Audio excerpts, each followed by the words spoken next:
hi everyone, I'm Carole Freeman, the creator of the 90-Day Keto Diet Program. I'm here today with Kalleen Henderson, and I'm so excited to have you here. Thank you. I know you're feeling totally comfortable, right? Yes, yeah, especially with a cat. Yeah. You can see the tail. Well, will you share with everybody like who you are and what your special area of work is and special talents? Right. Right, so I am an EFT practitioner, and I also do matrix re-imprinting, which we can get into a little bit more later on. And I am a certified hypnotherapist. I specialize just by synchronicity. It seems that most of my clients are highly sensitive HSPs, high empaths, introverts, living more in the internal world. Yeah. And they sometimes experience overwhelm. Mm-hmm. The world can be overwhelming. And it can be noise, emotions, walking into a room, picking up everything that's going on in the room, trying to decipher, is this my feeling? Yeah. Is this someone else's feeling? Light. Just energy. So, I teach them tools to manage overwhelm, to manage anxiety. Matrix re-imprinting works really well with PTSD. Okay. As well as tapping. Okay. So, yeah. All right. Well, do you mind sharing with us how did you get to where you are? What led you to the I can imagine as a highly sensitive person or empath that you've just always been that way. Yes. What was it like as a child experiencing that? And maybe not even everybody watching is going to even know. I know. is going to know. So maybe let's start with actually just telling us what is HSP, what is an empath? HSP, highly sensitive person. So, that really is kind of self-clarifying there. Highly sensitive. HSPs have usually been told growing up, you're too sensitive, you wear your heart on your sleeve, can't you just get over it? Yeah. Why are you getting so upset? Okay. Things like that, as if this can be fixed or corrected. And it is 20% of the population. So it's that our brains are wired differently, where we receive way more information. Yeah. I use it as my excuse. I have a really hard time remembering names. Okay. And often it's because I'm just taking in so much information when I first meet someone, and it's not anything I'm intending on doing. It's just how I process. Yeah, yeah. So I might not oftentimes I don't catch the name because there's more stuff going on. So that's an HSP. High empath is where you feel what another person is feeling, or an animal.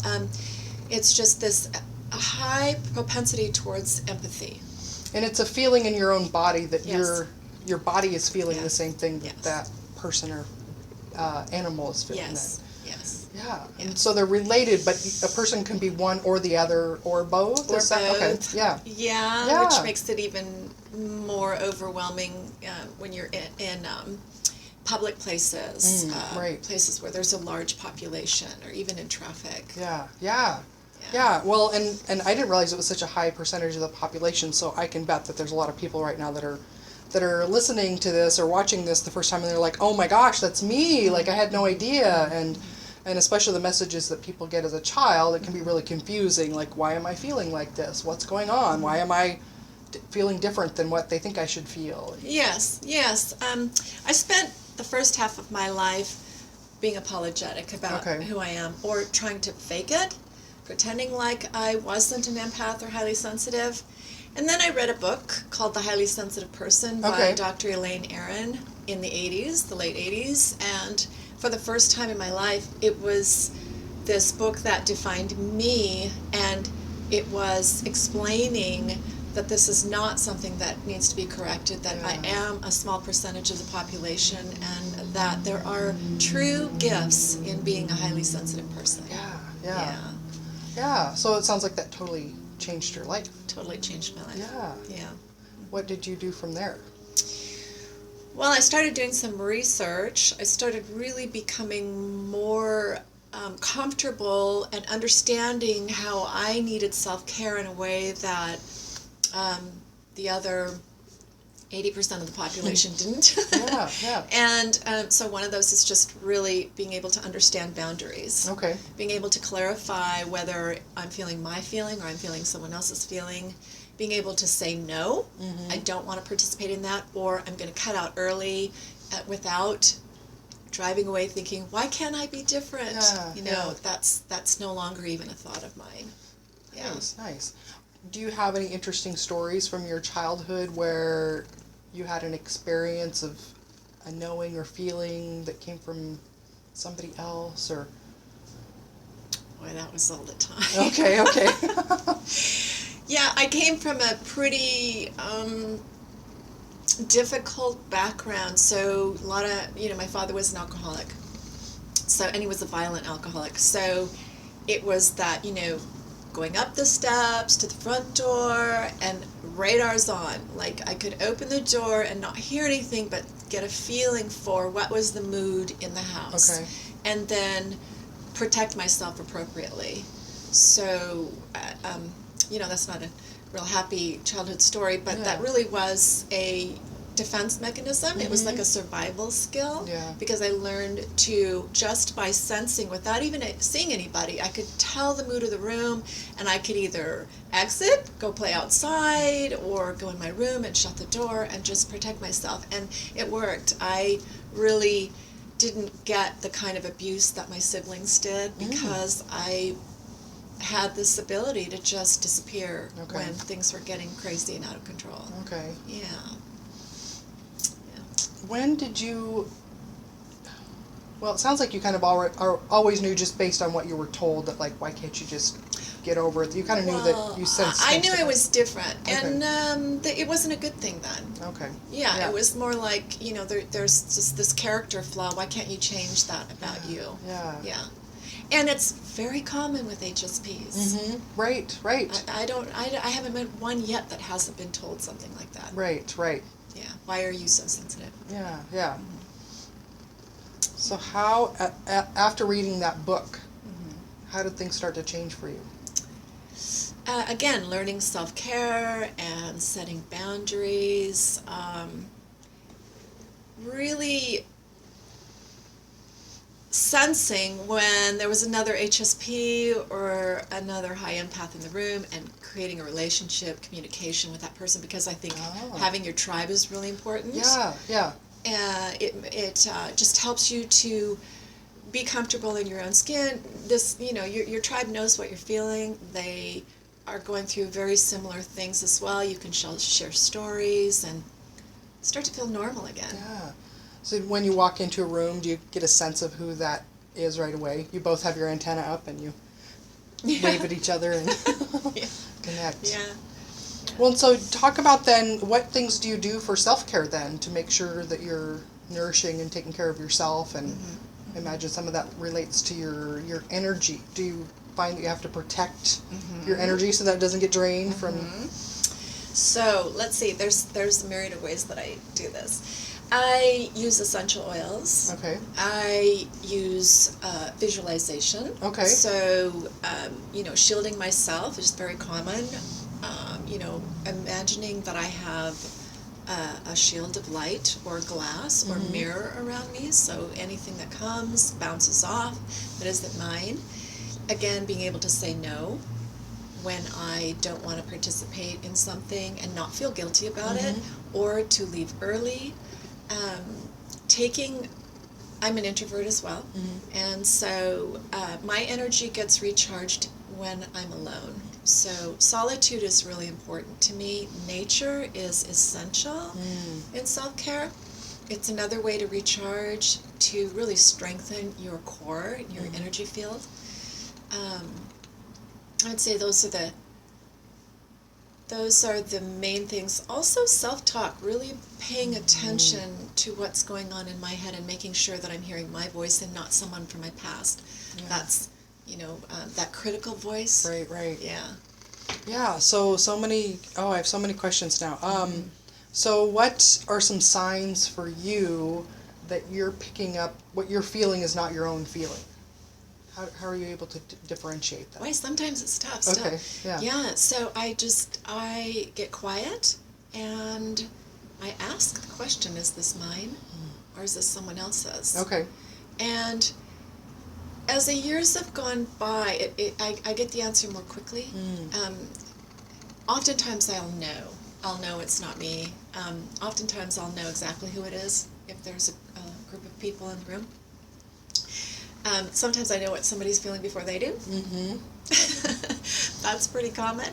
So I've learned to keep my mouth shut because people want to discover on their own. They don't want to be told what they're feeling. Yeah. So, at first I would blurt it out, and no, I don't do that anymore. So yeah, asking and getting quiet, really doing just turning inward. Okay. Yeah. Yeah, and just trusting your own inner knowledge. Inner knowledge, intuition, experience. Yeah. I've had some experiences I didn't know until I was an adult that I am empathic.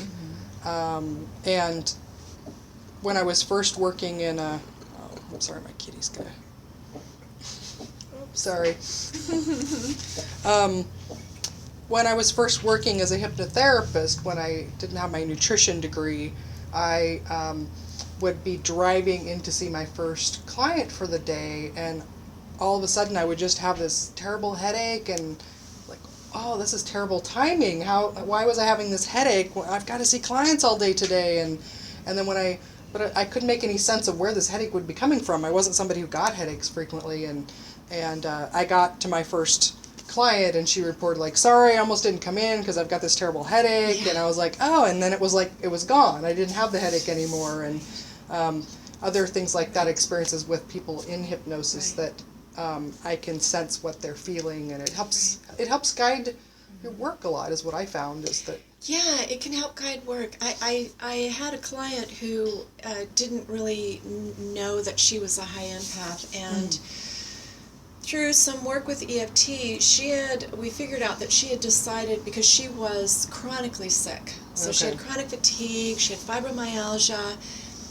these autoimmune issues. And so through EFT and some matrix work, we discovered that when she was very young, she had decided that she was going to help people. Okay. And she's a high empath. So as a child, not having any clear understanding of boundaries, that meant that she was going to suck up their energy. Yeah, and she was going to take it from them. Oh, yeah. And she was still doing this as an adult. Yeah. And it was literally making her physically sick. I bet that there are a lot of people out there that do that, and they have no idea. Maybe they do, and maybe they don't know that they're doing it. Oftentimes they don't know that they're doing it. Okay. They just think that their body is failing them. Okay. Yeah. Do they kind of tend to have a stereotypical like role in life, that they're the caretaker, or that they're like a nursing profession? Okay. No, not necessarily. Okay. I have IT people or corporate people, or they aren't necessarily in the helping field, but they do know that they're empathic because they feel a lot. Yeah. So you said that you turn to nature as a really important part of your self-care. Yes. What does that look like for you? Is it just taking a hike, or standing outside on the ground, or what is it? Yes. Okay, all that. Yes. Okay. So hiking, very important. Okay. And no, I'm not talking about like hard hiking, although I do that as well, but just walking in the woods. I'm a tree hugger. I like trees, and I just literally hug trees. And if I'm not hugging this way, I have my back up against the trees. Okay. Feet planted firmly on the ground, and I'm really just taking in the energy. I let nature nourish and feed me. I carry rocks in my pockets, or as jewelry. So any form of nature that I carry, sometimes just cloves of lavender. Any form of nature that I can physically touch, smell, feel, see. Yeah. Those are all really cool, because I thought of like walking outside, and then you gave a lot of other great examples with the stones and things. Are really yes, cool. Because sometimes people don't have the time, or they're not in a location where that's easy to do. Yeah. So, and also, it's important to have your feet on the ground, meaning take your shoes off, plant your feet on the ground, let your feet touch the ground, because you really are grounding in a way that's different than if you have shoes on. Yeah. You probably are familiar with this, but sometimes I'll have people imagine that they're a tree, that their roots are growing down into the ground if they can't get outside. Yes. feel very calming and yes. soothing to imagine you're a tree. Yeah. Well, okay, so you've got some other really cool tools as well with EFT. So tell us what EFT is. EFT stands for Emotional Freedom Technique, and it was founded by Gary Craig. And EFT is also known as tapping. So it's a combination of cognitive behavioral therapy and acupressure. So we visit a memory, story, experience, or, and when I say visit, I mean in the mind, or a difficult person, situation, and then we tap on specific points while we talk about or visualize or remember, that uncomfortable or conflicting situation, and through the tapping it clears the energy blocks in the body, as well as creates new connections with the neurons in the brain. So what happens is when you tap, when you have a memory that's difficult or a person that's difficult, your body starts to get distressed, and so you're starting to release cortisol. You might be going into fight or flight. The amygdala is starting to respond. So the tapping helps to create a calm state. And once the body gets calm, while you are visiting this memory, you develop a different relationship with the memory. So now you've got new connections in the neurons with this new memory, this person, and life is all about perception. It's all about perception. Once your perception starts to change, your reaction starts to change. So you are less reactive, less traumatized, less stressed, and it you create a homeostasis around that particular person or event or memory. It works really well with PTSD. PTSD, as I mentioned. Well, and I think one of the things that helps immediately with is that people that haven't had this technique, they might feel like their emotions are really overwhelming and there's nothing they can do, but having a physical thing you can actually start to do gives people a feeling of control and power and empowerment. Hope is so important. Yeah, and one of the things I love about EFT is that you can tap without working with a practitioner. So, tapping daily for minor stresses. Now, if you've got some big, deep stuff, you need to work with somebody for sure. But I tap every day. I tap when I'm driving. If the traffic's bad and I start feeling myself getting stressed out. So I use it. I tap to wake up in the morning. It just starts to, immediately I feel this shift where my brain starts feeling clear. So it's waking up with a calm, clear energy rather than an alarming wake up that a lot of people wake up with. Okay. Are you able to show us what a tapping routine is, or is that proprietary? Or no, not all. I mean, there's tons of YouTube videos on it. Yeah, sure. So there is a basic setup statement where you tap on the karate chop point. So I use both hands, but oftentimes you'll see this happening. It's just taking one hand and tapping on the karate chop. Because I've read books about this, but I always thought in the book it was not very clear to figure out what's the right point. Am I doing it right? Yeah, well, if you use 3 fingers, you're hitting it, so you don't need to worry about it. Okay, so it doesn't have to be an exact, precise thing like an acupuncture needle does. No. Okay. You're stimulating this area, and that's what you want to do. So you're tapping here. Okay, so that's with your basic setup statement.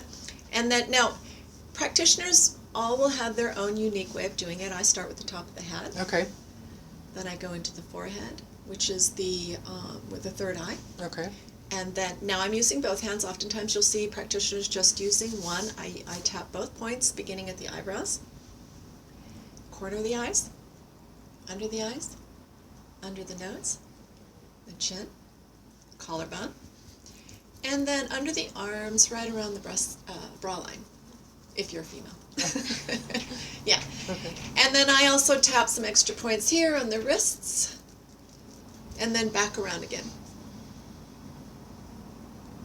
And that's really it. And I do notice that I feel more calm and at ease.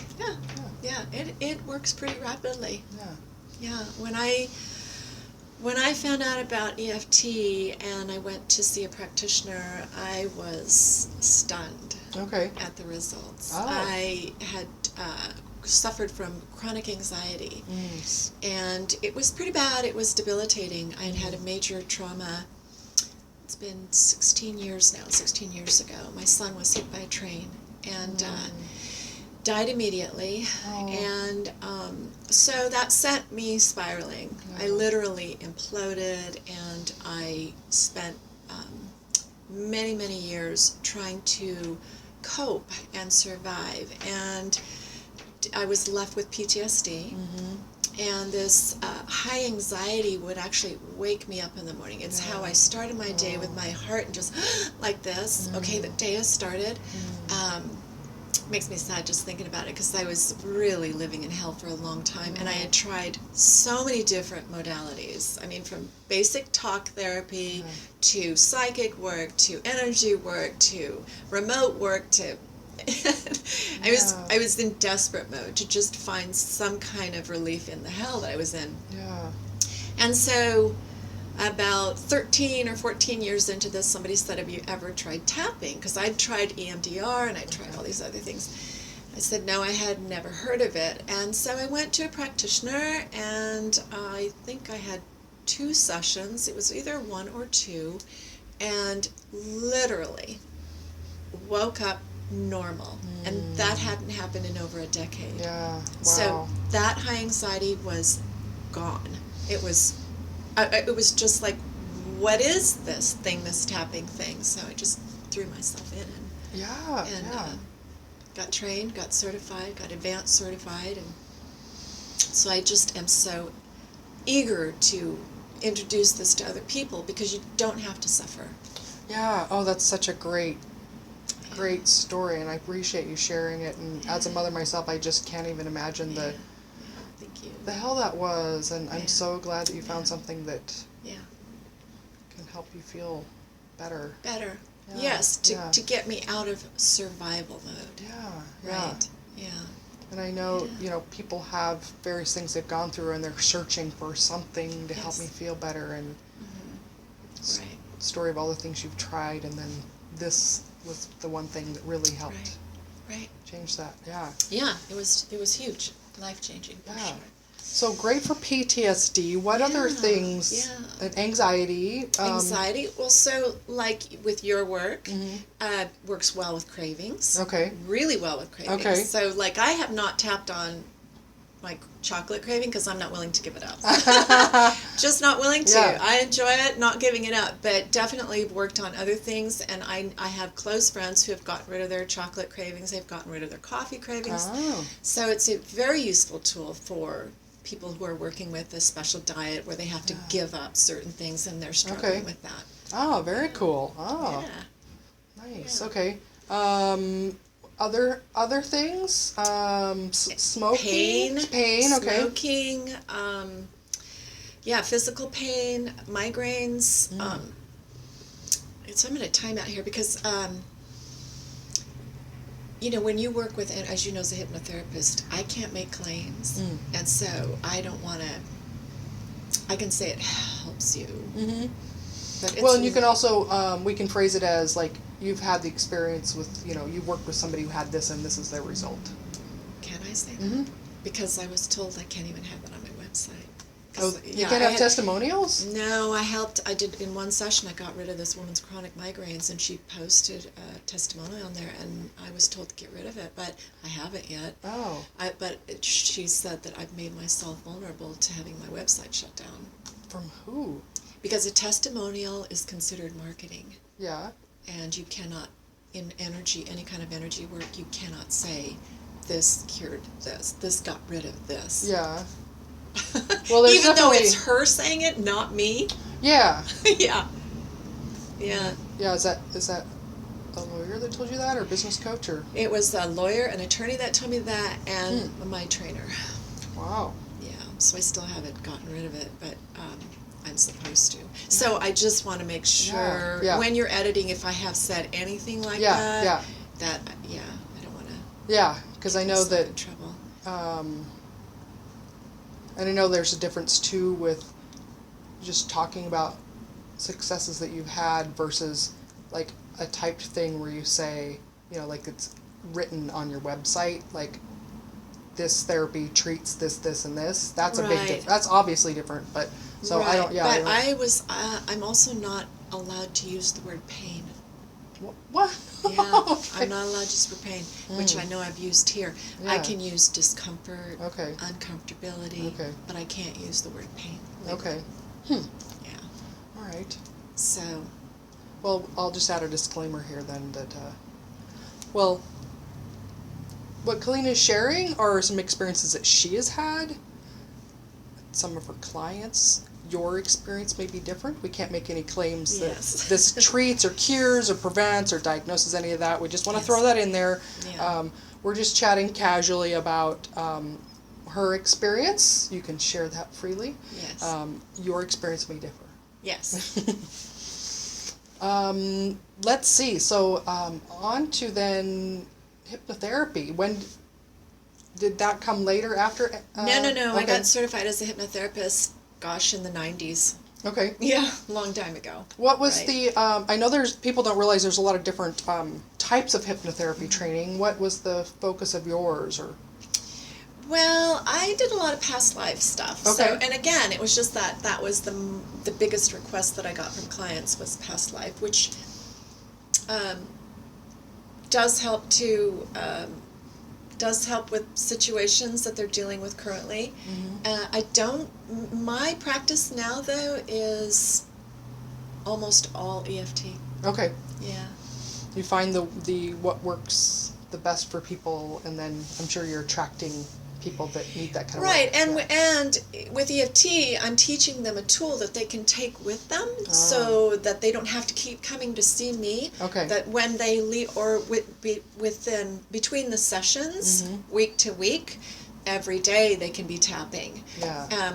But the matrix reimprinting is, I see it as like a combination of tapping and hypnotherapy. Well, tell me, I don't know anything about that, so tell me what that is. So how do I explain this? And where did that come in your development of your toolbox? When I was trained in EFT, there was an offering to get trained in matrix reimprinting, and matrix reimprinting is very big in Europe. Oh, okay. And so I tried it and loved it, and decided that I wanted to add that as well. Matrix reimprinting is where you go into the matrix and you tap in the matrix. So let's say, I'll use myself as an example. I had an incident happen, and it was when I was young, and I had some little bit of trauma around it. So we went into the matrix, the practitioner and I, and addressed that 7-year-old me, which is referred to in the matrix world as the echo. So went to the echo, tapped on the echo in the matrix to calm that. Albert Einstein says that time is not linear, that everything is happening simultaneously. So there is no past life, there is no it happened back then, it's all happening at the same time. So tapped on the echo in the matrix, cleared it up, calmed her down, and when I ended the session, I had no more residue over that specific trauma. And the way that you test it is you bring up a trigger. Yeah.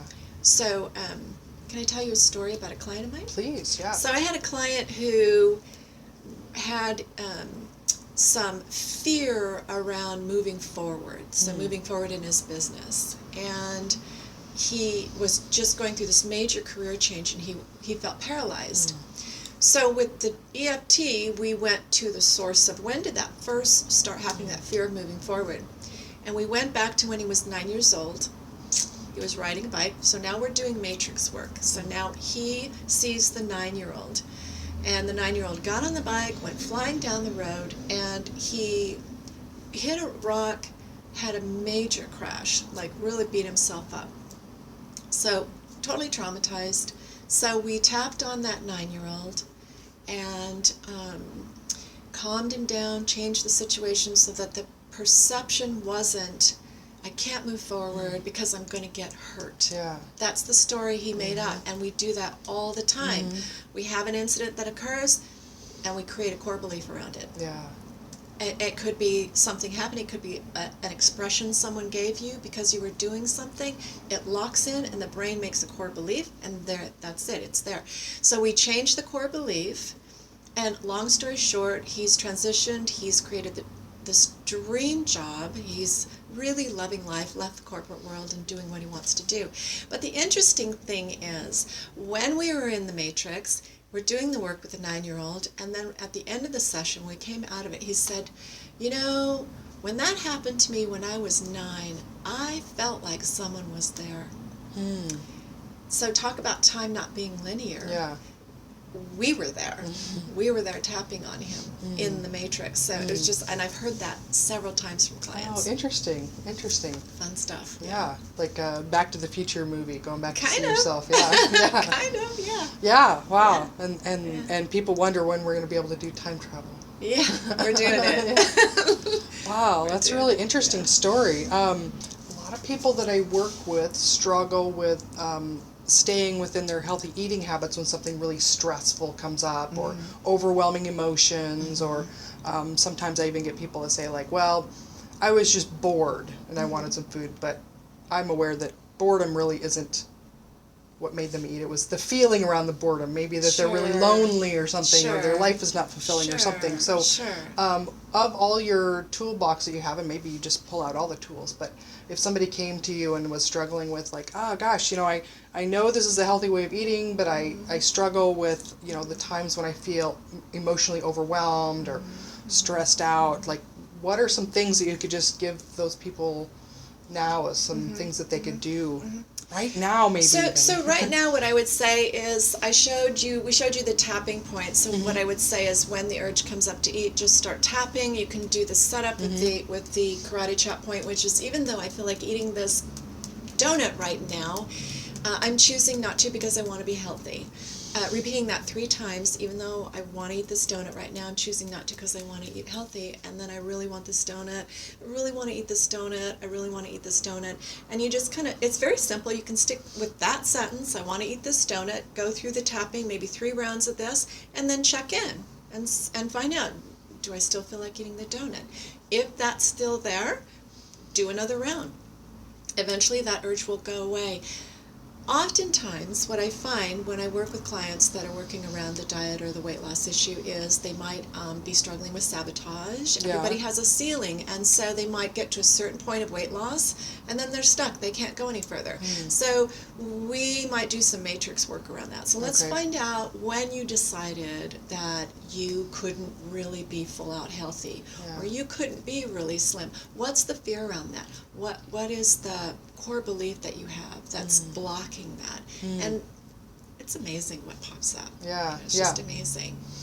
Things they don't have conscious memory of, they don't but have when you conscious ask memory it of it. that way. And again, it could be one comment someone made when they were little. Like, you're not safe when you're attractive. Sometimes moms think that they're doing a good thing by instilling fear in their girls, and they just don't know how it's going to be received or locked into the brain. Yeah, I think that's such an important thing that most people aren't aware of, is that our perceptions as children stick with us our whole lives. And it doesn't matter what the truth of the situation was. It was how our but our immature little brain interpreted that. And it could be something as little as you got out of soccer and mom forgot to come pick you up, and it was raining, and now every time it's raining and dark, you turn to food. You turn to food for comfort, because the little child part of your brain feels like, I'm alone and nobody loves me and I'm forgotten about. Or I'm not safe. And then tools like this can be a way of